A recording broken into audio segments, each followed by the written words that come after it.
Hello students, अस्सलाम वालेकुम। आज हम कुछ इम्पोर्टेंट एमसीक्यूज़ वीडियो नंबर 3 हमारे पास है, lecture number 3 mass and wait.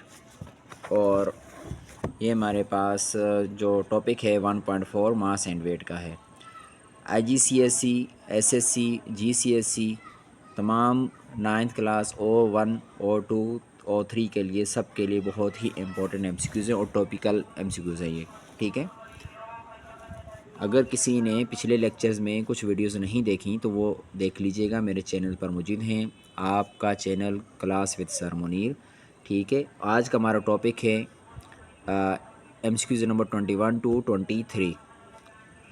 21 में कहते हैं a person steps on to a bathroom scales. एक शख्स बाथरूम स्केल्स पर खड़ा होता है, यानी वेट स्केल है, बाथरूम में रखा होगा, ठीक है। The bathroom scales record both mass and weight. Bathroom scale mass और वेट दोनों को रिकॉर्ड करता है। Which row shows the reading on the scale. कौन सी रीडिंग स्केल पर शो हुई हैं। अब यहाँ पर हमारे पास मास और वेट की मुख्तलिफ रीडिंग्स हैं। अब इनमें डिफरेंस किस तरह कर पाएंगे हम। सबसे पहले ये है कि मास के कॉलम के अंदर मास होना चाहिए और वेट के कॉलम के अंदर वेट होना चाहिए, ठीक है। अब यहाँ पर कुछ रीडिंग्स क्या हैं, गलत है। जैसे कि 60 न्यूटन, तो मास वाले कॉलम में न्यूटन नहीं हो सकता, तो ये गलत। अच्छा, यहाँ पे देखें सबसे लास्ट में 600 न्यूटन, ये भी क्या हो गया, गलत हो गया। अब सेंटर वाली दो रीडिंग क्या है हमारे पास, करेक्ट है, ठीक है। इनके बाद सामने वाली रेसिप्रोकल भी गलत हो जाएगा क्योंकि उसमें केजी और केजी लिखा हुआ है। अब बी ऑप्शन और सी ऑप्शन में से कौन सा करेक्ट होगा। बी ऑप्शन में देखें तो लिखा हुआ 60 केजी मास है और 600 न्यूटन क्या है, वेट है। तो वेट का फार्मूला हमारे पास हम जानते हैं क्या होता है, W = mg, ठीक है। तो अगर हम ये देखें कि यहाँ पर मास ज़्यादा होगा या वेट ज़्यादा होगा, तो वेट क्या होना चाहिए, ज़्यादा डिजिट के अंदर आना चाहिए। क्यों, अगर मैं जैसे 60 केजी को अगर मैं पुट करता हूँ यहाँ पर, मास की जगह 60 केजी पुट करता हूँ और जी की वैल्यू सिंप्लिसिटी के लिए 10, वैसे 9.8 एग्जैक्ट होती है, लेकिन 9.8 के बजाय 10 भी ली जा सकती है क्योंकि अप्रोक्सीमेट 10 हो जाती है वो। तो दोनों को मल्टीप्लाई करने पर जो हमारे पास वेट आ जाएगा, वेट हो जाएगा 600। 60 मल्टीप्लाई बाय 10 600, और ये हो जाएगा हमारे पास न्यूटन, ठीक है। तो 600 न्यूटन हमारे पास क्या आ जाएगा, आंसर आ जाएगा, ठीक है। तो हमारे पास ये वाला ऑप्शन बी इस वजह से क्या है, करेक्ट है, ठीक है स्टूडेंट। अच्छा, एक मिनट कुछ। Now MCQs number 22। An object has weight of 7600 Newton in a gravitational field strength of 100 Newton पर केजी, ठीक है। और हमने फाइंड क्या करना है, what is the mass of the object. Object का मास क्या होगा। तो हमारे पास ये जो हमारे पास है वेट है 7600 न्यूटन वेट है, और ये हमारे पास है ग्रेविटेशनल फील्ड स्ट्रेंथ 100 है। तो 7600 को हम क्या कर लेंगे, 10 से डिवाइड कर लेंगे। वेट हमारे पास आ गया 7600 न्यूटन, और जी की वैल्यू हमारे पास क्या आ गई है, 100 न्यूटन आ गई है, ठीक है, 100 न्यूटन पर केजी। तो मास का फार्मूला हमारे पास क्या बन जाएगा, अगर इसको मॉडिफाई करें इस फार्मूले को, W = mg, इसमें से m को अगर सब्जेक्ट बनाए तो m क्या हो जाएगा, m = W/g। 7600 डिवाइड बाई 100, तो ये हो जाएगा 76 kg हो जाएगा। तो ऑप्शन ए हमारे पास क्या है, करेक्ट है।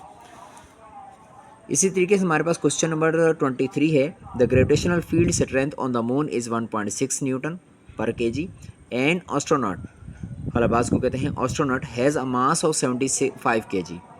एस्ट्रोनॉट का मास जो हमारे पास है वो 76 केजी है। किस पर, ऑन द मून सरफेस पर, मून की सरफेस पर उसका जो ग्रेविटेशनल फील्ड स्ट्रेंथ है वो है 1.6 न्यूटन पर KG. What is the weight of the astronaut on the moon. Moon पर एस्ट्रोनॉट का वेट क्या होगा। तो सिंपल वेट का फार्मूला यूज़ करेंगे। वेट का फार्मूला क्या होता है, W = mg। अगेन यही फार्मूला यूज़ होगा। मास हमारे पास कितना है, 75 केजी, जी की वैल्यू 1.6 है, 75 मल्टीप्लाई बाय 1.6, तो आप करके देख सकते हैं 120 न्यूटन आपके पास आंसर आ जाएगा। Question number 24। क्वेश्चन नंबर 24 है, which object has the greatest weight. कौन से ऑब्जेक्ट का वेट ज़्यादा होगा। अच्छा, ये option A B C D के अंदर हमारे मास भी गिवन है और हमें वेट भी गिवन है। आपने ये बताना है कि किसका वेट, सॉरी वेट नहीं है, जी की वैल्यू गिवन है, ठीक है। ग्रेविटेशनल फील्ड स्ट्रेंथ जो शुरू में हमारे पास वैल्यू है ये मास है, दूसरी वैल्यू हमारे पास है स्मॉल जी है। तो वेट कैसे निकाल जाते हैं, मास multiply by gravitational acceleration mg। तो 10 मल्टीप्लाई बाय 15 तो 150 आ जाएगा, 15 मल्टीप्लाई बाय 13 तो 195, 20 मल्टीप्लाई बाय 9 180, 50 मल्टीप्लाई बाय 3 150। अब जिसका प्रोडक्ट सबसे ज़्यादा होगा, वेट का फार्मूला हमारे पास यही होता है ना, W is equal to mg। तो वेट किसका ज़्यादा होगा, जिसका यानी मास और ग्रेविटेशनल फील्ड स्ट्रेंथ का ग्रेविटेशनल फील्ड स्ट्रेंथ या ग्रेविटेशनल एक्सेलरेशन का प्रोडक्ट हमारे पास ज़्यादा आ रहा है, एम और जी का प्रोडक्ट ज़्यादा आएगा। और एम और जी का प्रोडक्ट सब में ज़्यादा किसका आ रहा है, 195, ठीक है 195। और क्या और बी ऑप्शन के अंदर, तो इसलिए बी ऑप्शन क्या है, करेक्ट है। क्वेश्चन नंबर 25 है। क्वेश्चन नंबर 25 में हमारे पास क्या है, in which pair are both quantities measured in newtons. किस पेयर के अंदर दोनों क्वांटिटीज न्यूटन में है।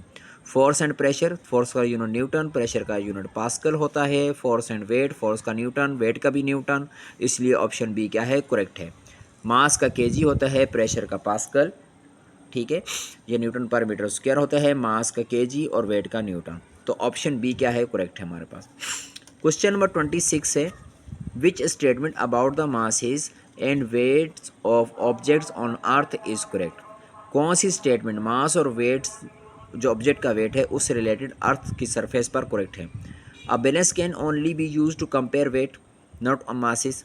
अच्छा ये बात क्या है, गलत है, क्योंकि जो हमारे पास बैलेंस होता है वो मास को कंपेयर करके मालूम करते हैं, जबकि वेट को हम कंपेयर करके फाइंड नहीं करते। वेट को हम क्या करते हैं, स्प्रिंग बैलेंस के ज़रिए क्या करते हैं, फाइंड किया जाता है, ठीक है, या फिर मास को मालूम करके वेट को में कन्वर्ट करें। अच्छा बी हमारे पास है, heavy object always have more mass than light object. ज़ाहिर है हैवी ऑब्जेक्ट उसको कैरी इसलिए कि उसका मास क्या है, ज़्यादा है, ठीक है, तो इस वजह से हम उसको हैवी कह रहे हैं। ऑप्शन सी और डी दोनों क्या हैं, गलत हैं, क्योंकि ऑप्शन सी में कहते हैं large object always have more mass. Large object हमेशा उनका क्या होगा, मास ज़्यादा होगा देन स्मॉल वन। अब यहाँ लार्ज का, अच्छा सर आप बोलेंगे कि हैवी और लार्ज का मतलब से गलत। हैवी का मतलब है भारी, लार्ज का मतलब है बड़ा, देखने में बड़ा। तो देखने में बड़े लगने वाले जिसकी जिसामत ज़्यादा है तो ज़रूरी नहीं उसका मास ज़्यादा होगा, ठीक है, हो सकता है उसकी डेंसिटी कम हो, जैसे कि हमारे पास फोम का गदा होता है, ठीक है, तो देखने में इतना बड़ा होता है लेकिन वेट क्या होता है, कम होता है, और इसके मास कम होता है इसका। और इसके मुकाबले में अगर आप क्या करें, स्टैंडर्ड मासेस देखें 1 kg 2 kg के छोटे और हमारे पास होते हैं, लेकिन उसका मास क्या होता है, ज़्यादा होता है। तो ऑप्शन सी और डी क्या है, गलत। Question number 27। क्वेश्चन नंबर 27 क्या है, an object in a space above the earth weight above the earth weighs 3.5 newton. Weight हमारे पास आ गया 3.5 न्यूटन आ गया। The gravitational field strength at the height of the space probe is 7.0 newton. तो ये आपको क्या गिवन है, यहाँ पर वेट गिवन है और यहाँ पर आपको क्या गिवन है, जी की वैल्यू, ठीक है। अब ये कहते हैं the gravitational field strength on the earth surface is 10। अच्छा ये जो बात हो रही थी, जो पहले हमारे पास बात हो रही थी, ये स्पेस के अंदर हो रही है, ठीक है, कितनी कुछ हाइट पर बात हो रही है, ठीक है। और ये जो बात हो रही है सेकंड जो कंडीशन है हमारे पास, ये जो कंडीशन है सेकंड, ये अर्थ सरफेस पर, यहाँ पे जी की वैल्यू क्या है, 10 है। What are the mass and the weight of the object on the earth. अच्छा ये पहले वाली दोनों चीज़ों से हम क्या निकाल सकते हैं, मास निकाल सकते हैं। तो मास का फार्मूला हमारे पास क्या होता है, weight divided by gravitational field strength. तो वेट हमारे पास 3.5 है, तो यह आ जाएगा 3.5 डिवाइडेड बाय जी की वैल्यू हमारे पास क्या है, 7 है, तो ये आ जाएगा 7 का हाफ क्या होता है, 3.5 होता है, ठीक है। तो जब इससे अगर आप मास निकालेंगे 3.5 डिवाइड बाय 7, तो ये आपके पास आंसर आएगा 0.5, ठीक है, 0.50 kg भी लिखा जा सकता है, ठीक है।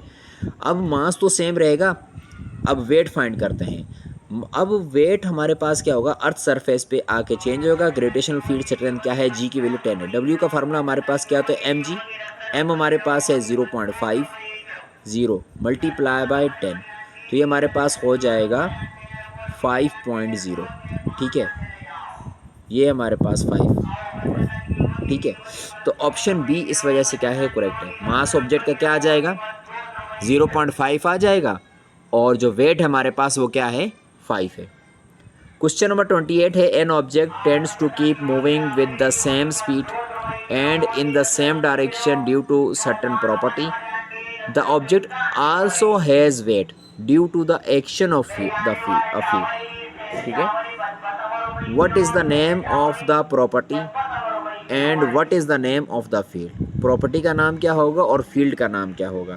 ये कहते हैं कि एक ऑब्जेक्ट क्या करता है, मूव कर रहा है एक जैसी कांस्टेंट स्पीड के साथ और सेम डायरेक्शन के अंदर, ठीक है, ड्यू टू सर्टन प्रॉपर्टी, कुछ खास प्रॉपर्टी की वजह से। उस प्रॉपर्टी का नाम हमने लिखना है। तो प्रॉपर्टी का नाम हमारे पास क्या होता है, मास होता है, और फील्ड का नाम हमारे पास क्या होता है, gravitational field strength. The object also has wait तो ग्रेविटेशनल की वजह से क्या होता है, फील्ड होती है। क्वेश्चन नंबर 29 है, an astronaut on the moon weighs less than on earth. Astronaut का जो वेट है वो मून पर कम है अर्थ के मुकाबले में। What is the reason for the difference and how does his mass on the moon compare with his mass on earth. अब मास को बोलते कंपेयर करके कैसा मतलब इफेक्ट आएगा, और ये जो वेट डिफरेंट आ रहा है इसकी रीज़न क्या है।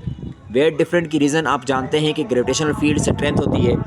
तो रीज़न हमारे पास क्या होगी कि ग्रेविटेशनल फील्ड स्ट्रेंथ मून पर वीक होती है। The moon has a weaker gravitational field, ठीक है। और मास का क्या इफेक्ट होगा, mass on moon. Mass on moon वही होगा जो अर्थ पर होगा। मास तो सेम रहता है, बॉडी का कांस्टेंट होता है। जो अर्थ पर होगा वही मून पर होगा, वही जुपिटर पर होगा, और अदर प्लैनेट्स पर भी सेम रहेगा।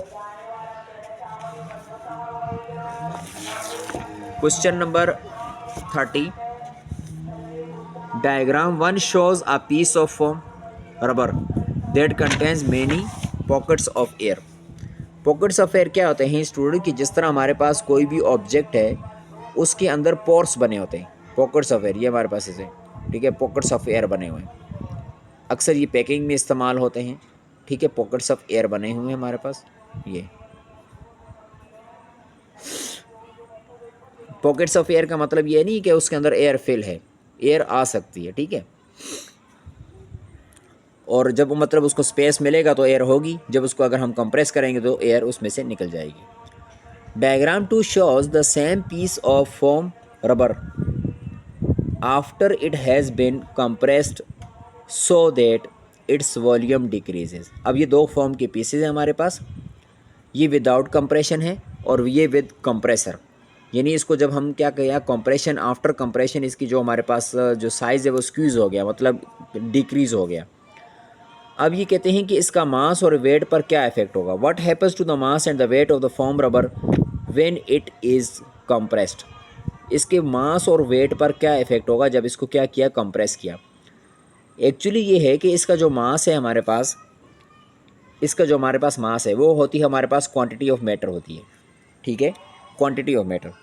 अब ये इसके अंदर जो क्वांटिटी ऑफ मैटर है, अगर हम क्या करें, इसको कंप्रेस करें या ना करें तो सेम रहेगा, मास तो सेम रहेगा, मास के अंदर कोई चेंज नहीं आएगा। अगर आप इसको फॉर एग्जांपल आपके पास एक फॉर्म का गद्दा है और आप उसको बांध कर छोटा छोटा करके टाइट करके छोटा सा स्क्वीज़ करके कर लेते हैं तो उसका वेट में कोई चेंज नहीं आता है, ठीक है, वेट सेम रहेगा। जैसे कि बहुत सारी कंपनीज़ के अंदर भी ऐसा हो रहा है कि फॉर्म को क्या करते हैं, वो एक सकिंग मशीन होती है, उसके ज़रिए वो फॉर्म का साइज़ बहुत बड़ा होता है, तो उसके ज़रिए उसको जब उसके पॉकेट उसमें जिस उसके अंदर का पैकिंग के अंदर उसको पैक किया जा रहा होता है, तो उसके अंदर लगाकर उसको क्या कहते हैं, स्क्वीज़ किक करते हैं, यानी हवा को सक कर देते हैं, तो वो साइज़ उसका छोटा होकर डिक्रीज़ हो जाता है, ठीक है। लेकिन उसका मास पर, उसके वेट पर कोई इफ़ेक्ट नहीं होता।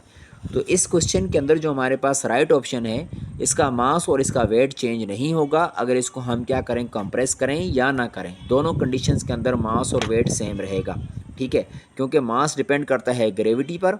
क्योंकि अगर मास चेंज नहीं होगा तो ग्रेविटी चेंज तो नहीं हो रही है ना, सेम पोजीशन पे रखा हुआ है, जैसे अर्थ सरफेस पे रखा हुआ है तो अर्थ पर ही रखा हुआ है, मून पे तो नहीं लेके जा रहे, तो लिहाजा उसका वेट चेंज नहीं होगा, क्योंकि मास भी चेंज नहीं होगा ना उसका वेट चेंज होगा। तो ऑप्शन डी क्या है हमारे पास, करेक्ट है, no change in mass and no change in weight. अच्छा स्टूडेंट, आज के लिए इतना काफ़ी है। इंशाल्लाह नेक्स्ट वीडियो में हम क्या करेंगे, क्वेश्चन नंबर 31 से कंटिन्यू करेंगे। अल्लाह हाफिज़।